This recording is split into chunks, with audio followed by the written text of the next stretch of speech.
Hi guys, நீங்கள் first time book படிக்க போகிறீங்கன்னா எந்த மாதிரி விஷயத்தெல்லாம் எக்ஸ்பெக்ட் பண்ணலாம், எப்படி புக் படிக்கலாம்? ஃபர்ஸ்ட், ஒரு புக்குக்கு நிறைய ஹைப் இருக்குன்றதுனால மட்டும் அந்த புக்கு உங்களுக்கு படிக்கணும்னு எந்த அவசியமும் கிடையாது.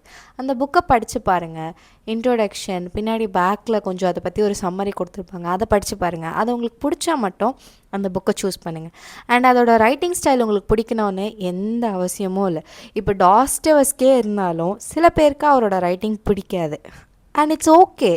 ஸோ நீங்கள் தப்பாக ஒரு புக் எடுத்துட்டீங்க, இல்லை உங்களுக்கு பிடிக்காத ஒரு புக்கை படிக்கிறதுக்கு ரொம்ப ஃபோர்ஸ் பண்ணிட்டுருக்கீங்கன்னா நீங்கள் ரீடிங்கையே கிவ் அப் பண்ணிடுவீங்க. அண்ட் தென் செகண்ட், ஒரு கோல் வச்சுருக்காதீங்க. 2 நாளுக்குள்ளாடி இந்த புக்கை முடிச்சிடணும், இந்த புக் ரொம்ப ஷார்ட்டாக இருக்குது, இன்றைக்கே முடிச்சிடணும், நாளைக்கே முடிச்சிடணும், ஒரு வாரத்தில் முடிச்சிடணும், இந்த மாதிரி கோல் வச்சுக்காதீங்க. ஏன்னா நான் பண்ண பெரிய தப்பை இந்த மாதிரி எனக்காக நானே கோல் செட் பண்ணது தான். இந்த மாதிரி கோல் செட் பண்ணுறப்போ என்ன ஆகும்னா, நான் கரெக்ட் டைமில் அந்த புக்கை படித்து முடிக்கலைன்னா எனக்கு ஒரு மாதிரி டிசப்பாயிண்டடாக இருக்கும். நானே நீ ஒரு ஃபெயிலியரு, உனக்கு இதெல்லாம் படிக்கக்கூட ஒரு இது கிடையாது அப்படி இப்படின்னு உங்களுக்கு தோணும். உங்களோட ரொட்டீனை ரொம்ப ஃப்ளெக்சிபிளாக வச்சுக்கோங்க. அதே மாதிரி உங்களோட ரீடிங்கை ஒரு ரிச்சுவலாக மாற்றுங்க. லைக் ரொமான்டிசைஸ் பண்ணுங்கள்.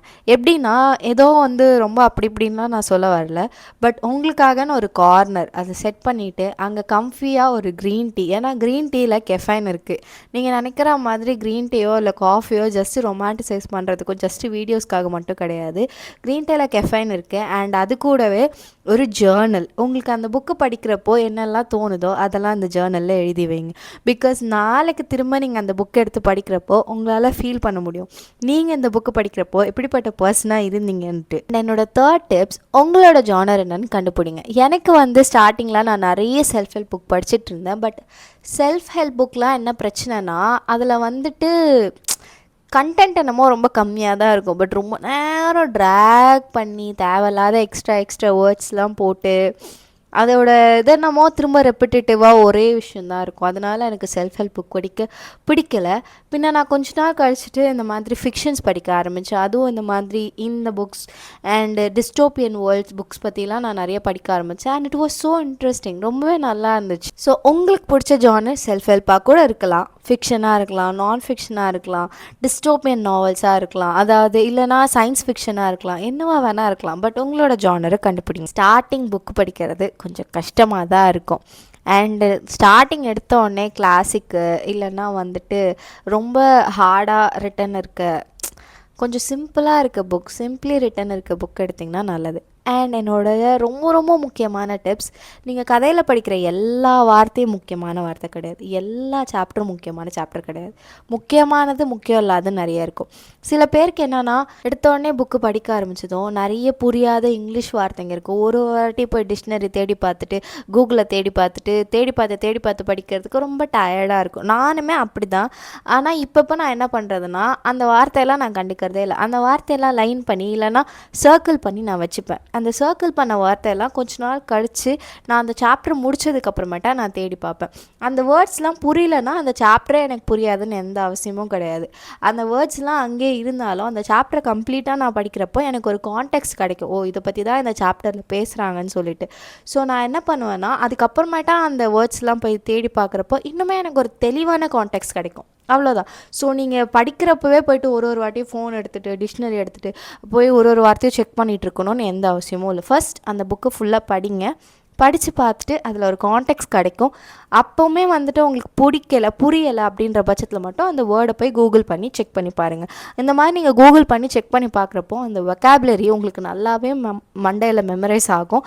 It's a very very good habit. And லாஸ்ட்டாக நான் ஒரு விஷயத்த சொல்ல விரும்புகிறேன். நம்ம எல்லாருமே சோஷியல் மீடியா காலத்தில் இருக்கோம். எல்லாமே ரொம்ப ஸ்பீடாக ஃபாஸ்ட்டாக கடகடன்னு போயிட்டே இருக்கோம். ஸோ நமக்கு சுத்தமாக டைமே இருக்காது. ஒரு புக்கு படிக்கிறது எப்படின்னா ஒரு எக்ஸ்பீரியன்ஸ் மாதிரி. இது சும்மா ஒரு கிளான்ஸ் பார்த்துட்டு இப்படி திரும்பி நம்மளால் போக முடியாது. புக்கு படிக்கிறது ஒரு எக்ஸ்பீரியன்ஸ். நீங்கள் மற்றவங்களோட லைஃப்பை எக்ஸ்பீரியன்ஸ் பண்ண போகிறீங்க. நீங்கள் அந்த சாப்டர் படிக்கிறப்போ அந்த காலகட்டத்தில் அவங்க எப்படி இருந்தாங்க, அந்த செட்டிங்கில் அந்த பீப்புள்ஸ் எப்படி இருந்தாங்க, அதை பற்றிலாம் நீங்கள் படிக்க போகிறீங்க. ஸோ இது கொஞ்சம் ஸ்லோவாக தான் இருக்கும், கொஞ்சம் ட்ரெட்ஃபுல்லாக இருக்கும், அந்த அளவுக்கு இன்ட்ரெஸ்டாலாம் இருக்காது. ஸ்டார்டிங் வந்துட்டு எதுவுமே இன்ட்ரெஸ்ட்டாக இருக்காது, அந்த கேரக்டரை பற்றி உங்களுக்கு எந்த எதுவும் ஐடியாவுமே இருக்காது. பட் போக போக அந்த கேரக்டர் கூட கண்டிப்பாக உங்களால் ஏதோ ஒரு வகையில் ரிலேட் பண்ண முடியும். அண்ட் அவங்கக்கிட்ட நீங்கள் லவ்வில் விழுவீங்க. அதுக்கப்புறம் அந்த கேரக்டருக்கு உங்களுக்கு எம்பத்தி வளரும். அந்த கேரக்டர் கஷ்டப்பட்டால் நீங்களும் கஷ்டப்படுவீங்க. அண்ட் மற்றவங்களோட சுச்சுவேஷன்லேருந்து யோசித்து பார்க்குற திறமை உங்களுக்கு வளரும். ஸோ ரீடிங்ன்றது ஒரு ஸ்லோவான எக்ஸ்பீரியன்ஸ், ஓகேவா? அது வந்து ஃபாஸ்ட்டாக இருக்கணும், கடகடான்னு இருக்கணும்னு நினச்சிங்கன்னா அது ரொம்பவே வந்து கஷ்டம். ஸோ ஃபர்ஸ்ட் டைம் ரீடராக இருந்தீங்கன்னா இந்த மாதிரி டிப்ஸ்லாம் உங்களுக்கு யூஸ்ஃபுல்லாக இருக்கும்னு நினைக்கிறேன். இதே மாதிரி புக்ஸ் படிக்கணும்னு ஆசைப்படுறவங்களோ இல்லை புக்ஸ் ஆல்ரெடி படிச்சுட்ருக்காங்களோ என்னோடய சேனலை சப்ஸ்கிரைப் பண்ணுங்கள். பிகாஸ் நான் வந்துட்டு புக்ஸ் ரிவ்யூஸ் பற்றியும் அண்ட் நிறைய விஷயங்களை பற்றி என்னோடய சேனலில் பேசிகிட்ருக்கேன். என்னை பொறுத்த வரைக்கும் ரொம்ப ஃபாஸ்ட்டாக ஓடுற இந்த உலகத்தில் கொஞ்சம் டைம் எடுத்து ஸ்லோவாக யோசித்து அடுத்து என்ன சாய்ஸ் எடுக்க போகிறோம் அப்படின்னு லைஃப்பை ரொமான்டிசைஸ் பண்ணி வாழணும்னு நான் நினைக்கிறேன். நான் இப்போல்லாம் வந்துட்டு சாப்பிட்றப்ப கூட வந்துட்டு சாப்பிட்றதே ஒரு ரிச்சுவலாக மாற்றிட்டேன். நோ ஸ்க்ரீன், நோ டிவி, எதுவுமே கிடையாது. ஜஸ்ட்டு சாப்பாடு மட்டும்தான். சாப்பாடை ருசித்து நான் சாப்பிட்றது. அவ்வளோ வந்துட்டு ஸ்க்ரீன் அப்படின்னு நான் போகிறதில்ல. பாத்ரூம் இப்போ குளிக்க போனாலும் நான் ஃபோன் எடுக்கிறதில்ல. டாய்லெட் போனாலும் நான் ஃபோன் எடுக்கலை. முன்னாடிலாம் நான் இதெல்லாம் பண்ணிகிட்டு இருந்தேன். பட் இப்போ எனக்கே அதிசயமாக இருக்குது, நான் இப்போ இதெல்லாம் பண்ணுறது கிடையாது. எனக்கு என் மேலே ரொம்ப கான்ஃபிடென்ட் வந்திருக்கு. அண்ட் இந்த கான்ஃபிடென்ட் எனக்கு கொடுத்தது என்னோடய புக்ஸ் தான். என்னால் படிக்க முடியுது அப்படின்ற அந்த கான்ஃபிடென்ட்டை நான் வளர்த்ததுக்கு காரணம் என்னென்னா ப்ராக்டிஸ் பண்ணிகிட்டே இருந்ததுனால தான். நீங்களும் ப்ராக்டிஸ் பண்ணிகிட்டே இருங்க. அதுக்காக எரிச்சல் ஊட்டுற அளவுக்கு ப்ராக்டிஸ் பண்ண தேவையில்லை. உங்ககிட்ட ஹாஷாக நடந்துக்காமல் கொஞ்சம் பொறுமையாக காமாக நடந்து பேசி புக்ஸ் படிக்க திரும்ப ஸ்டார்ட் பண்ணுங்கள். அண்ட் உங்கள் லைஃப்பை ஸ்லோவாக வாழ்கிறதுக்கும் ஸ்டார்ட் பண்ணுங்கள். தேங்க்யூ ஸோ மச் ஃபார் வாட்சிங். Tata, bye bye.